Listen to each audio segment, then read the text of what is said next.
जय महाकाल भाई लोग, मेरा नाम है प्रभाकर वर्मा। मैं अम्बेडकर नगर उत्तर प्रदेश से हूँ। जैसा कि आप लोग को पता होगा कि मैं केदारनाथ जा रहा हूँ। ये देखिए हमारा टेंट है जो कि केदारनाथ जाने के लिए इसको ले जाएंगे। इसको हम आज लगा के चेक इन देख सकते हैं आप लोग। टेंट को पूरा देख लीजिए, ये सेट हो चुका है। अभी हम आपको अंदर दिखाते हैं।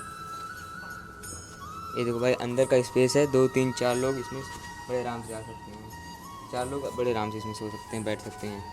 और भाई लोग अभी चलते हैं, आपको बाहर का नज़ारा दिखाते हैं इसका।